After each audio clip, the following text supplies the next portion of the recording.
खुदावंद मसीह यस्सु में मेरे अजीजों, मैं आप सबको खुदावंद मसीह यस्सु के जिंदा और मुबारक नाम में सलाम अर्ज करता हूं। आज की इस आत्मिक संगति में आपका स्वागत करता हूं। परमेश्वर का धन्यवाद करते हैं। हम सब खुदा बाप ने हमें एक और मौका इनायत फरमाया कि हम उसकी हुजूरी में आकर उसके जिंदा मुबारक कलाम पर मनन करें। अजीजों, मैं आप सब के लिए और दीगर तमाम लोगों के लिए निरंतर प्रार्थना करता हूं कि प्रभु का अनुग्रह सबको संभाले, सबको सुरक्षित रखे और सब पर हमेशा बना रहे। आज जो खुदा बाप ने कलाम का हिस्सा हम सब के मनन के लिए दिया है, आप अपनी बाइबल में लेवे व्यवस्था की पुस्तक को निकाल लें। पुराने नियम में लेवे व्यवस्था 13 अध्याय और 9 से 13 पद मैं आपके सामने पढ़ता हूं, आप अपनी बाइबल में देखिए। यदि कोढ़ की सी व्याधि किसी मनुष्य के हो तो वह याजक के पास पहुंचाया जाए और याजक उसको देखे, और यदि वो सूजन उसके चर्म में उजली हो, उसके कारण रोएं भी उजले हो गए हों और उस सूजन में बिना चर्म का मांस हो, तो याजक जाने कि उसके चर्म में पुराना कोढ़ है, इसलिए वे उसको अशुद्ध ठहराए और बंद न रखे, क्योंकि वो अशुद्ध है। और यदि कोढ़ किसी के चर्म से फूटकर यहां तक फैल जाए कि जहां कहीं याजक देखे रोगी के सिर से पैर के तलवे तक कोढ़ ने सारे चर्म को छा लिया हो, तो याजक ध्यान से देखे, और यदि कोढ़ ने उसके सारे शरीर को छा लिया हो तो वो उस व्यक्ति को शुद्ध ठहराए, और उसका शरीर जो बिल्कुल उजला हो गया है वो शुद्ध ही ठहरे। खुदा की बड़ी बरकत उसके पाक कलाम के पढ़े जाने और सुने जाने पर हो। आमीन। आइए अपने आप को तैयार करें परमेश्वर का वचन सुनने के लिए और दुआ करें। खुदावंद मसीह यस्सु में हमारे प्यारे आसमानी बाप, बड़े अदब के साथ हलीमी और फिरूतनी की रूह में होकर हम तेरे पाक कदमों पर अपने सर झुकाए हुए हैं, इस ईमान के साथ कि हमारा जिंदा और सच्चा खुदा हमारे बीच में मौजूद है। प्यारे आसमानी बाप, ये समय है तेरे जीवित वचन पर मनन करने का।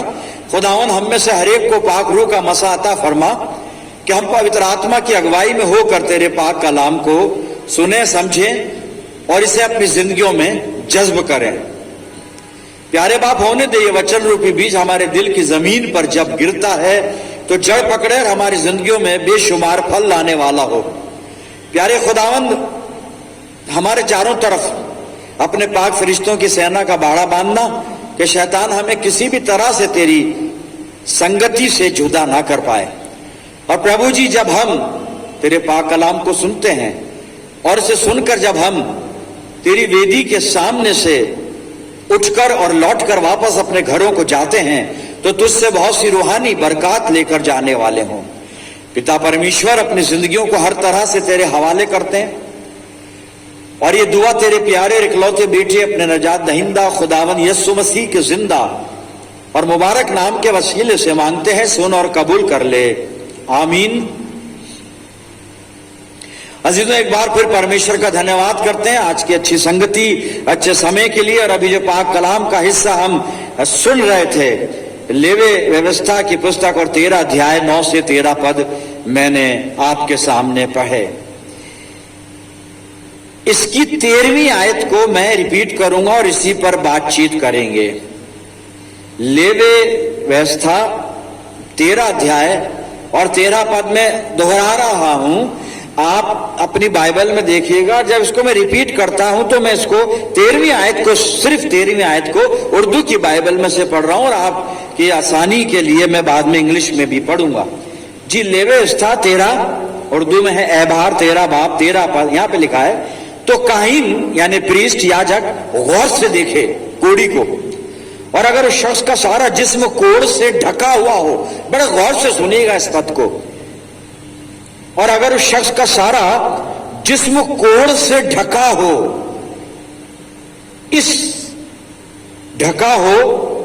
ढका हुआ निकले, ढका हुआ निकले तो काहिन उस मरीज को पाक करार दे, उसे पवित्र ठहराए, क्योंकि वो सब सफेद हो गया है और वो पाक है। इसको दोबारा पढ़ता हूं मैं, आप फिर से गौर से इसको सुनिएगा। तो काहिन गौर से देखे और अगर उस शख्स का सारा जिस्म कोढ़ से ढका हुआ निकले तो काहिन उस मरीज को पाक करार दे, उसे शुद्ध ठहरा दे, क्लीन ठहरा दे, इंग्लिश में भी आएगा, क्योंकि वो सब सफेद हो गया, पूरा शरीर कोढ़ से भर गया है। ये कोढ़ी है ऊपर से नीचे तक, सर से लेकर पांव के तलवे तक ये सफेद हो चुका है। और यहां पे लिखा है सफेद हो गया है और वो पाक है, काहिन उसको पाक करार। इंग्लिश में सुनिएगा मेहरबानी से, जो इंग्लिश वाले हैं वो आपके लिए आसानी होगी, इसलिए मैंने हिंदी में भी पढ़ा, उर्दू में भी पढ़ा और इंग्लिश में पढ़ रहा हूं। 13वीं आयत है, then the priest shall consider. आप अल्फाज पर भी गौर रखें, जब बाइबल पढ़ते हैं उस पर भी आप गौर रखें। यहां पे लिखा priest shall consider and indeed if the leprosy has covered all his body he shall pronounce him clean who has the sore, it has all turned white, he is clean। अजीजों, जो 9 पद से 13 पद पढ़ा गया और इसका जो लब्बे लुबाब या निचोड़ जो है इसका, वो इस तरह से है, काहिन के पास कोढ़ी को ले जाया जाए, यानी कोढ़ की व्यवस्था परमेश्वर ने दी है यहां पर, और कोढ़ी के साथ क्या सलूक किया जाए। अगर किसी को कोई लेप्रोसी पेशेंट है, कोढ़ किसी को है, तो उसको किस तरह से ट्रीट किया जाए, कैसे उसको देखा जाए, कौन देखेगा उसको, कौन उसे शुद्ध और अशुद्ध करार देगा। तो यहां पर अगर मैं इसको संक्षिप्त में 9 पद से और 13 पद मैं आपको बता दूं यहां पर, कि अगर किसी को कोढ़ हो तो उसे याजक के पास ले जाया जाए, प्रीस्ट के पास, काहिन के पास ले जाया जाए। कोढ़ी के लिए इस व्यवस्था में, लेवे व्यवस्था में, पहली बात तो बड़ी जो विचित्र है, हमें जो लगती है, बाइबल में नहीं है, वो तो बिल्कुल सही है और अभी बिल्कुल वो सही और ठीक समझ में भी आ जाएगी, लेकिन हम इंसानों को एज अ ह्यूमन बीइंग, पहली बात तो एक मरीज है, कोढ़ का मरीज है, अब उसको एग्जामिन करवाना है, दिखाना है, बाद में इलाज भी उसका होना है, या जैसे भी उसका इलाज हो, कुदरती हो या कोई करे या खुदा करे, क्या जो भी कुछ है। भाई एक बीमार को, एक कोढ़ी को तो वेद के पास ले जाओ, डॉक्टर के पास ले जाओ, लेकिन यहां पर लिखा हुआ है पाक कलाम में कि उसे याजक के पास ले जाओ, काहिन के पास, जो प्रीस्ट है, धर्म गुरु जिसको हम कह सकते हैं। और जब वो देखे कि उस शख्स के जिस्म पर कहीं थोड़ा पैच है, वाइट स्किन हो गई थोड़ी, बाल कहीं सुनहरे से हो गए जो बाद में वाइट हो जाएंगे, काले बाल होते हैं वो वाइट होने लगे हैं, कहीं पर कोई स्पॉट है, यानी बिल्कुल बहुत कम उसमें लक्षण है कोढ़ के, वो कोढ़ी नहीं हुआ है अभी, लेकिन कुछ ऐसे उसमें साइन नजर आ रहे हैं, कुछ लक्षण दिख रहे हैं, कहीं पैच हो गया छोटा सा, कहीं स्पॉट आ गया वाइट, बाल कहीं पर सफेद हो गया, जिल्द जो है, खाल स्किन जो है वो कहीं से थोड़ी सी हट गई और अंदर का जो गोश्त है वो नजर आ रहा है, थोड़ा सा मामूली सा है, अभी इसको कोढ़ नहीं हुआ है। तो यहां पे लिखा है कि काहिन उसको अशुद्ध ठहरा है, अनक्लीन है, वो अनक्लीन है, अशुद्ध है। ठीक है साहब, है अशुद्ध है, क्योंकि स्टार्टिंग तो हो गया, वो उसके शुरू होने लगी है, बीमारी हुई नहीं है लेकिन शुरुआत है, वो सिम्टम नजर आने लगे हैं, लक्षण दिख रहे हैं। 13वें पद में लिखा है कि अगर कोई ऐसा पेशेंट याजक के पास, काहिन के पास आया है, प्रीस्ट के पास आया है, कि जिसका सारा शरीर कोढ़ से ढका हुआ है, ऊपर से लेकर, सर से लेकर पैर के तलवे तक कोढ़ी कोढ़ है, पूरा जिस्म सफेद हो चुका है, हर तरफ कोढ़ है, पूरे शरीर पर कोढ़ है, तो लिखा है कि काहिन याजक उसको शुद्ध ठहराए, उसे पाक करार दे। इंग्लिश में था he shall pronounce him clean। मैं इन दोनों पदों को सोच रहा था बैठकर कि जब जरा सा उसको एक कोड़ का सा साइन नजर आया है, ऐसा कुछ सिम्टम दिख रहे हैं, लक्षण दिखे हैं कि शायद इसको कोड़ शुरू हुआ है अभी तो, और शायद आगे ये कोड़ हो। तब वहां पे लिखा है काहीन के लिए कि उसको अशुद्ध ठहराना, नापाक करार देना। लेकिन 13वां पद कहता है कि अगर उस शख्स को कोड़ ने पूरी तरह से उसके जिस्म को छा लिया हो, पूरे जिस्म पर उसके कोड़ हो गया हो, ऊपर सर से लेकर, सर के ये चिंदवे से लेकर पैर के तलवे तक अगर व्हाइट हो गया है, कोड़ हो गया है, कोड़ी कोड़ से भर गया है, तो काहीन या याजक उसे पाक करार दे, उसे शुद्ध करार दे। बड़ी अजीब बात मुझे लगी है कि जब बीमारी नहीं है, बीमारी की शुरुआत है, थोड़े से लक्षण नजर आ रहे हैं, उसे अशुद्ध ठहराया जा रहा है। लेकिन जब बीमारी पूरे जिस्म पर छा गई है, कोड़ी कोड़ से वो पेशेंट भर चुका है, ऊपर सर से पैर तक कोड़ से व्हाइट हो गया, सफेद हो गया, बिल्कुल वो हर तरह से साबित है, प्रमाणित है कि साहब ये कोड़ी है, परफेक्ट कोड़ी है, ऊपर से नीचे तक कोड़ से भरा हुआ है। तो यहां पे लिखा है याजक उसको पाक करार दे, उसको शुद्ध करार दे। प्रीस्ट ही शेल प्रोनाउंस हिम क्लीन। बड़ा बड़ा मुश्किल नियम है, बड़ा समझ से बाहर चीज है। बीमारी नहीं है तो उस कोड़ी को, जिस शख्स को कोड़ नहीं है, उसको नापाक यानी अशुद्ध ठहरा दिया, अनक्लीन ठहरा दिया।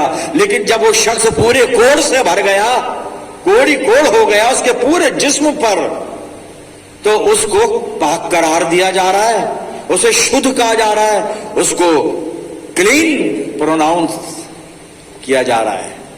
घोषणा की जा रही है नाउ ही और शी इज क्लीन, जबकि पूरा कोड़ जिस्म पर है, पूरा शरीर कोड़ से भरा हुआ है। कोड़ बाइबल में लेप्रोसी क्या है बाइबल में, और खास तौर से जब हम यहां पे देखते हैं लेवी व्यवस्था या इन 5 किताबों में, पहली 5 किताबों में, या व्यवस्था विवरण वगैरह, इनमें जब हम देखते हैं गिनती की पुस्तक वगैरह, सब जगह ये कोड़ियों का जिक्र आया है। लेप्रोसी, कोड़, बाइबल कोड़ के बारे में कहती क्या है, या जो बाइबल में कॉन्सेप्ट आया है कोड़ियों के लिए, वो क्या चीज है, और अभी बाइबल खुद उसको एक्सप्लेन कर देगी। अजीजों, leprosy, what is leprosy according to Bible? Bible के अनुसार लेप्रोसी, सुनिएगा, leprosy was divine punishment for sinful acts. ये था कोड बाइबल में, leprosy was divine punishment for sinful acts. पापी कार्यों के लिए कोड था, वो परमेश्वरीय दंड था, खुदा की तरफ से सजा थी। हम कैसे कह सकते हैं जी, हम नहीं कह, हमें क्या कह रहा है, कलाम कह रहा है। अब मैं पढ़ेंगे नहीं, आप बस नोट डाउन कर लें, बाद में देख लें। सबसे पहले गिनती 12:10 में जब आप पढ़ेंगे तो हम पाते हैं कि मरियम ने खुदा की नजर में गुनाह किया, मूसा की गीबत की, मूसा की बुराई की, और खुदा की तरफ से उसको दंड मिला। मरियम कोड़ी हो गई, मरियम को कोड़ लग गया।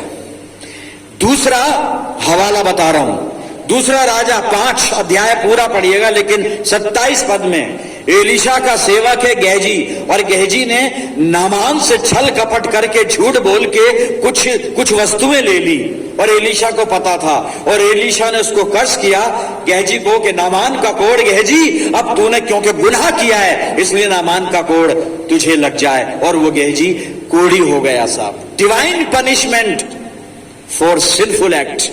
2 हवाले बताए मैंने। तीसरा हवाला दूसरा राजा 15 और 1 से 5 पद आप पढ़िएगा, और फिर दूसरे इतिहास में भी उजिया राजा का जिक्र है। उजिया राजा के बारे में यहाँ पे लिखा है कि उजिया को परमेश्वर ने बरकत आशीष दी, सब कुछ राजा था ये, लेकिन आगे चल के इतिहास की पुस्तक में लिखा है कि ये घमंडी हो गया, ये परमेश्वर की आशीषों को भूल गया, घमंडी हो गया, और घमंड इसने गुनाह किया, और वहां पे लिखा है कोड़ इसको हो गया, और बाद में कोड़ से ही मर गया। 3 हवाले मैंने आपके सामने बोले, आपने नोट डाउन कर लिया, बाद में आप स्टडी कीजिएगा। और उजिया ने एक पाप और किया था, घमंड में पाप ये किया था कि याजक के स्थान पर इसने वेदी पे जाके धूप जलाई, ये काम याजक का था। ये कहने लगा मैं याजक से कम हूं क्या, मैं कम हूं। आज बहुत लोग यही सोचते हैं हमको पादरी से कम है, हम डीएस से कम है, बिशप से कम है। हम भी बाइबल पढ़ते हैं, दुआ करते हैं, प्रीच भी कर लेते हैं। जी खुदा बाप ने जिसको जो खिदमत दी है वो खुदा बाप ही मालिक है, वही अपने नौकरों से दासों से, हम उसके दास हैं उस। लेकिन ऊजिया को घमंड आया और वो साहब कोड़ी हो गया। तो ये 3 मैंने हवाले आपके सामने रखे हैं मैंने, और जिससे साबित होता है कि leprosy was divine punishment for sinful act. लेकिन जब हम ये 13वें पद पर वापस आते हैं, लेस था और 13 अध्याय 13वें पद में, जहां पर ये हमारे सामने अभी मैंने पढ़ा भी बताया भी ये है कि जब एक शख्स पूरा कोड़ी हो गया तो याजक उसको शुद्ध उसकी घोषणा कर दे, शुद्ध है। याजक उसे पाक करार दे दे। याजक प्रीस्ट शैल प्रोनाउंस हिम क्लीन। बड़ा आश्चर्यजनक नियम है कि जब कोढ़ जरा सा है, जब कोढ़ की शुरुआत है तो साहब वो अशुद्ध ठहराया जाता है, व्यक्ति नापाक ठहराया जाता है। लेकिन जब कोढ़ ने पूरे शरीर को ढक लिया और कोढ़ पूरे शरीर पर फैल गया तो वो व्यक्ति शुद्ध ठहराया जाता है। कितना आश्चर्यजनक नियम है साहब। अजीजों, ये नियम मेरे और आपके बहुत काम का है। ये नियम परमेश्वर ने दिया मूसा को और मूसा ने लोगों को। लेकिन खुदा जानता है हमारे बारे में, हमारी जिंदगियों के बारे में, हमारी मजबूरियों कमजोरियों के बारे में। ये नियम मेरे और आपके लिए बहुत बहुत काम का है, बहुत फेवर का है हमारा। ये नियम ना हो तो हम हलाक हो जाएं साहब। जब कोढ़ नहीं है तो वह शुद्ध है, लेकिन जब पूरे शरीर पर कोढ़ हो गया तो वो पाक है, क्लीन है वो। ये नियम मेरे काम का है, ये नियम एक गुनहगार के काम का है, ये नियम हर गुनहगार के काम का है मेरे अजीजों। और गुनहगार के लिए बहुत उपयोगी है, बहुत ही ज्यादा फेवरेबल है, उसके फेवर का है साहब। और अभी तो मैं अपने आप को गुनहगार मान के चल रहा हूं, और ये मेरे बहुत काम का है नियम कि जब कोढ़ जरा सा था तो वह अशुद्ध था, लेकिन जब कोढ़ पूरे शरीर पर हो गया तो अब परमेश्वर कह रहा है ये शुद्ध है, याजक कह रहा है ये शुद्ध है, याजक कह रहा है ये पाक है, क्लीन है। ये एक गुनहगार की जिंदगी से ताल्लुक रखता है और गुनहगार के लिए बहुत काम की चीज है ये। और मेरे अजीजों, मैं तो गुनहगार हूं और मेरे अलावा कौन गुनाहगार है मुझे नहीं मालूम, लेकिन बाइबल 3 जगह से बता रही है कि कौन गुनाहगार है और कौन गुनाहगार नहीं है। क्योंकि ये नियम एक पापी के लिए बड़ा उपयोगी नियम है साहब, एक गुनाहगार के लिए बड़ा ही काम का ये नियम है। तब गुनाहगार कौन है कौन नहीं है बाइबल में से पहले देख लें, फिर आगे चलेंगे जी। सबसे पहले दूसरा इतिहास और 6 अध्याय 36 पद। अब पापी कौन है और कौन नहीं? मैं तो हूं, मेरे अलावा कौन है मुझे क्या मालूम? ये तो खुदा जानता है या खुदा का पाक कलाम जानता है, क्योंकि ये कलाम खुदा से निकला है, पवित्र आत्मा ने लिखवाई है पूरी बाइबल। बोलने वाला कोई भी हो, कलम चलाने वाला कोई भी हो, अक्सर मैंने बताया। जब देखते हैं गुनाहगार कौन है और कौन नहीं, आइए दूसरा इतिहास 6 अध्याय 36 पद सुनिएगा। निष्पाप तो कोई मनुष्य नहीं है। पता चल गया ना कौन गुनाहगार है और कौन नहीं है, पता चल गया, कलाम कह रहा है, आप अपनी बाइबल में देखिएगा। निष्पाप तो कोई मनुष्य नहीं है, यदि वो भी तेरे विरुद्ध पाप करें और तू उन पर कोप करके उन्हें शत्रुओं के हाथ में कर दे और वे उन्हें बंदी बनाकर किसी देश को, चाहे वो दूर हो चाहे निकट, ले जाएं। लेकिन ये पद ये बता रहा है कि निष्पाप तो कोई मनुष्य नहीं है, कोई नहीं है जिसने पाप नहीं किया हो, निष्पाप कोई मनुष्य नहीं है। पहला हवाला, आप कहेंगे इधर इत्तिफाक है जी, ऐसा कुछ नहीं, कुछ लोग अच्छे भी हैं। नहीं जी, मैं 3 जगह से इसलिए बता रहा हूं, निष्पाप कोई नहीं है। अब दूसरा हवाला अय्यूब की किताब को निकाल लीजिएगा और 15 अध्याय 14 पद सुनिए, पढ़ रहा हूं। मनुष्य है क्या कि वो निष्कलंक हो? बाइबल ने फतवा लगा दिया, ये दूसरे नंबर का फतवा। अभी और चलेंगे नए नियम पर। मनुष्य है क्या कि वो निष्कलंक हो? जी, कहने वाला मनुष्य है, लेकिन फैक्ट है बिल्कुल पवित्र आत्मा बुलवा रहा है। मनुष्य है क्या कि वो निष्कलंक हो? या जो स्त्री से उत्पन्न हुआ वो है क्या कि निर्दोष हो सके? कोई नहीं। तो हम सब तो स्त्रियों से, अपनी माता से पैदा हुए हैं जी, निर्दोष नहीं है, दोषी हैं। और तीसरी आयत जो है वो पौलुस कह रहा है रोमियो के खत में 3:23, ये आयत तो सबको वैसे भी आयत है, इसलिए कि सबने पाप किया है और परमेश्वर की महिमा से रहित हैं। All are sinner, we all are leper, we all are leper because we are sinner, we are leper. Why we are leper? Because leprosy was and leprosy was in Bible.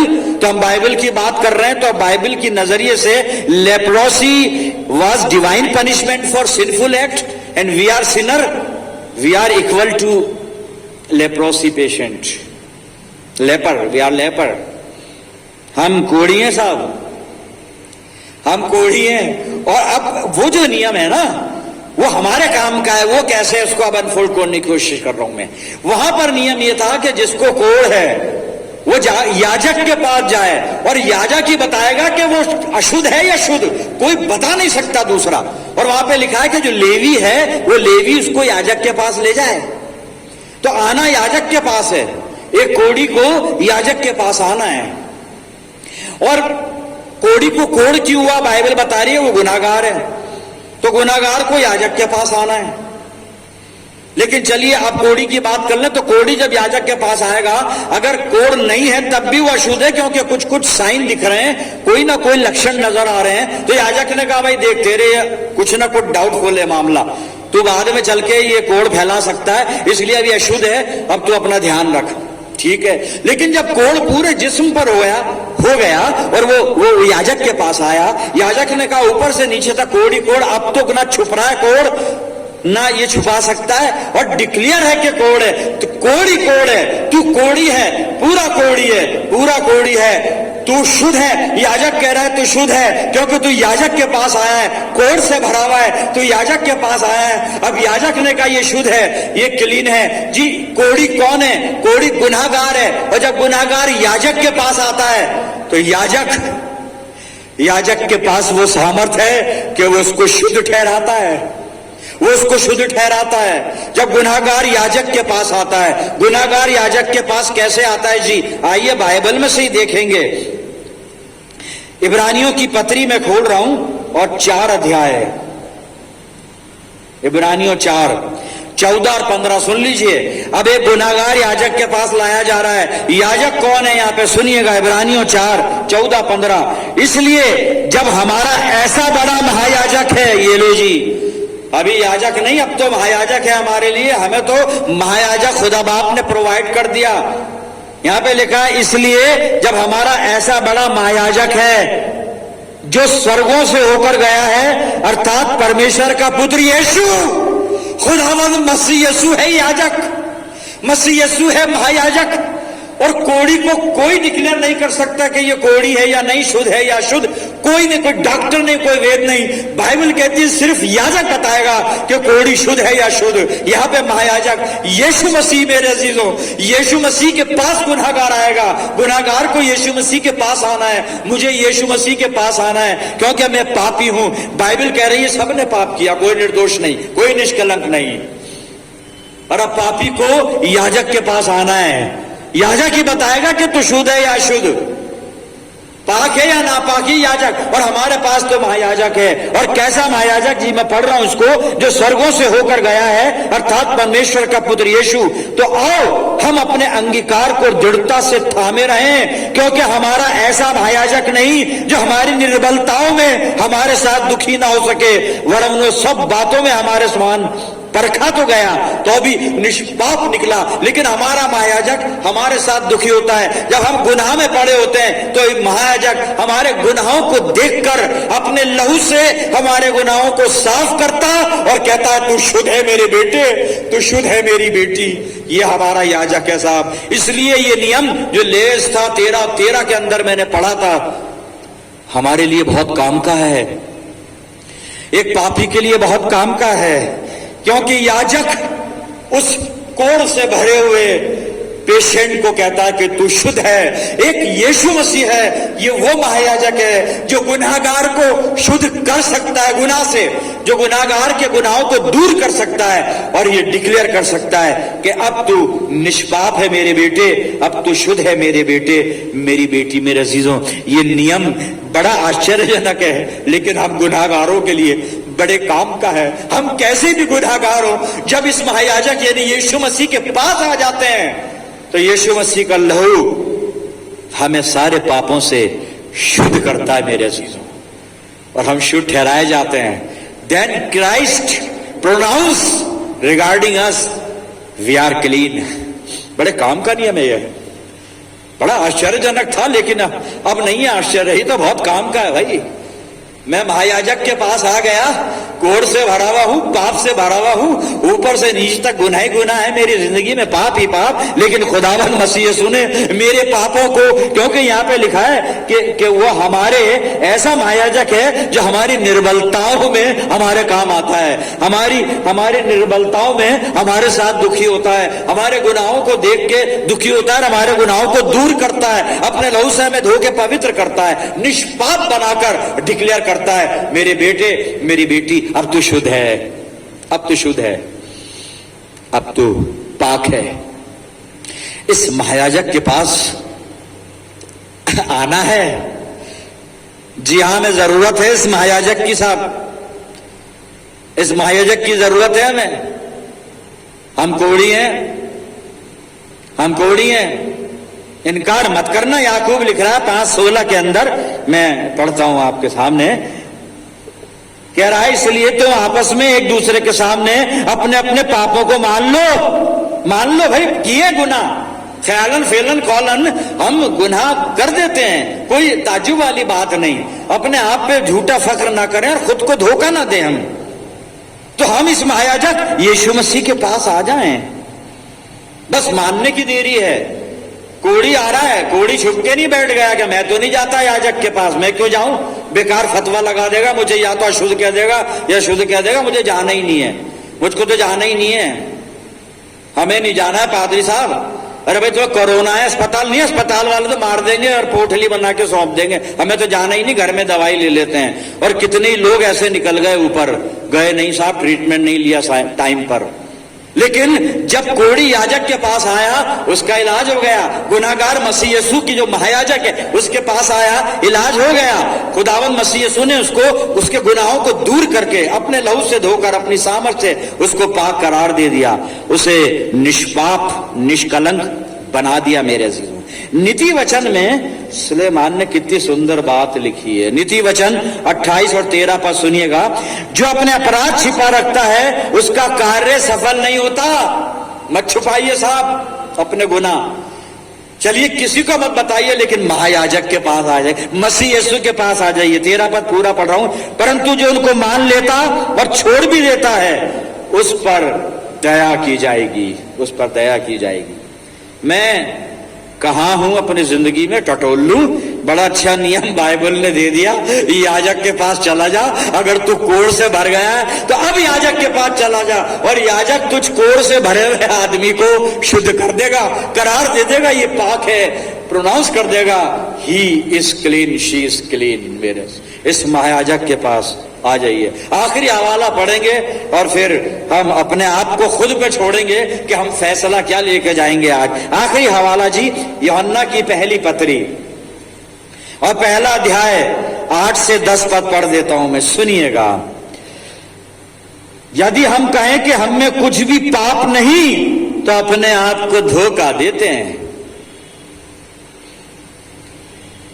पादरी साहब, सफेद गाउन पर घमंड मत करना, gown के ऊपर cross लटकाकर अपने आप को प्रीस्ट, याजक, पवित्र जन, संत, परमेश्वर का जन, परमेश्वर का चुनावा जन, इतना मत समझ लेना। अपने को समझना तो इतना समझना पापी हैं। लिखा है यहां पर, यदि हम कहें कि हम में कुछ भी पाप नहीं, अरे कुछ तो होगा। F.W. फिलिप तू दुनिया से छुपा सकता है तेरे गुनाह, खुदा से कैसे छुपाएगा? वो तो दिल और गुर्दों को जांच लेता है। तुझे खुद नहीं मालूम तेरे शरीर में कौन सी बीमारी है, खुदा को मालूम है। तुझे खुद नहीं मालूम तेरे शरीर में कौन सा गुनाह है, खुदा को मालूम है। तुझे खुद नहीं मालूम तेरी नियत में कौन सा गुनाह है, खुदा को मालूम है। तुझे खुद नहीं मालूम, तेरी आंखों को नहीं मालूम तेरी नजर में कौन सा गुनाह है, खुदा को मालूम है। तेरे विचारों में कौन सा पाप है, खुदा को मालूम है। खुदा को मालूम है, खुदा को मालूम है। अगर हम कहें कि हम में कुछ पाप नहीं, तो हम अपने आप को धोखा देते हैं और हम में सत्य नहीं। 9वां पद सुनिए, यदि हम अपने पापों को मान लें तो हमारे पापों को क्षमा करने और हमें सब अधर्म से शुद्ध करने में विश्वास योग्य और धर्मी हैं। यदि हम कहें कि हमने पाप नहीं किया तो उसे झूठा ठहराते हैं और उसका वचन हमारे पास नहीं है। हमें इस महायाजक के पास आ जाना चाहिए। कैसा भी कोढ़ है, टेंशन मत करिएगा, डरिएगा मत, फिक्र मत करिएगा। कोढ़ कैसा भी है, गुनाह कैसा भी है, इस महायाजक यीशु मसीह के पास आ जाइए, सारे आपके कोढ़ को दूर कर देगा, सारे गुनाहों को दूर कर देगा और आपके गुनाह रूपी कोढ़ को आपके जिस्म से अलग करके, आपको शुद्ध करके आपको क्लीन कर देगा। इस महायाजक के पास आ जाइए, अपने आप को सरेंडर कर दीजिए इस महायाजक के सामने, अर्थात प्रभु यीशु मसीह के सामने। तो बाइबल ने फतवे लगा दिए कि सब लेपर हैं, सब सिनर हैं। जो सिनर है वो लेपर है और लेपर को याजक के पास आना है, क्योंकि याजक ही उसे शुद्ध या शुद्ध करार दे सकता है और कोई हस्ती है नहीं दुनिया में जो उसको शुद्ध या शुद्ध बता दे। तो मसीह यीशु के पास आ जाइए, आपकी सारी अशुद्धता दूर करके आपको शुद्ध पवित्र बना देगा प्रभु यीशु मसीह। आइए अपने आप को प्रभु को सौंपें, सरेंडर कर दें, दुआ करें। खुदावंद मसीह यीशु में प्यारे आसमानी बाप, तेरा धन्यवाद करते हैं पिता परमेश्वर कि तूने हम पापी रूप कोड़ियों के लिए, पापी रूपी कोड़ियों के लिए, हम वो कोड़ी हैं कि हम पाप से भरे में, और पाप को बाइबल में कोड़ का दर्जा दिया गया है, कोड़ से रिजम्बल किया गया है। धन्यवाद करते हैं प्रभु जी, तूने ऐसा नियम बना दिया कि हम कितने भी कोड़ से भरे हुए हों, कितने भी पाप से भरे हुए हों, अगर हम तेरे याजक अर्थात अपने महायाजक प्रभु यीशु मसीह के पास चले जाएं तो वो हमें शुद्ध कर देगा। पिता परमेश्वर, दुआ करते हैं हमें शुद्ध कर देना, प्रभु यीशु मसीह के लहू के द्वारा हमें क्लीन कर देना। पिता परमेश्वर, हम अपनी जिंदगियों को तेरे हवाले करते हैं, अपने आप को तेरे चरणों पर प्रभु जी समर्पित करते हैं। पिता परमेश्वर, खुदा बाप, हम पे रहम कर, हम पर रहम कर और हमें हियाव दे, समझ दे, बुद्धि दे और इस लायक बना दे कि हम इस महायाजक प्रभु यीशु मसीह के कदमों पर आ जाएं, ताकि हमारे कोढ़ का इलाज हो जाए और हम पाक हो जाएं। पिता परमेश्वर, प्रभु जी अपनी जिंदगियों को तेरे हवाले करते हैं। मैं दुआ करता हूं जितने लोग मेरे साथ इस प्रार्थना में शामिल हैं, इन सब अजीजों पर तेरी शफकत, रहमत और बरकत का साया हमेशा बना रहे। प्यारे खुदावन, हम अपनी सब कलीसियाओं के लिए दुआए खैर करते हैं। प्रभु जी, हम दुआ करते हैं पूरे जहान के लिए। खुदा बाप, जो भी मुश्किलें, परेशानियां, महामारियां, आफतें, बलाएं नाजिल हो रही हैं, बनीनो इंसान पर रहम कर प्रभु, मानव जाति पर दया कर और इन सब क्लेशों को समाप्त कर दे। पिता परमेश्वर, प्रभु जी, हम हर तरह से अपनी जिंदगियों को तेरे इख्तियार में देते हैं। आने वाले वक्तों में भी हमारी रहनुमाई फरमाना, हमें संभालना, खुदा बाप महफूज रखना, सब कुछ अपना तेरे हवाले करते हुए प्रभु जी ये प्रार्थना तेरे प्यारे पुत्र, अपने उद्धारकर्ता, अपने महायाजक प्रभु यीशु मसीह के जिंदा और मुबारक नाम के वसीले से मांगते हैं। सुन और कबूल कर ले, आमीन। अब हमारे प्रभु यीशु मसीह का अनुग्रह, पिता परमेश्वर का प्रेम, पवित्र आत्मा की सहभागिता हम सब के साथ, समस्त विश्वासियों के साथ, सब कलीसियाओं के साथ अब से लेकर हमेशा तक होती रहे, आमीन।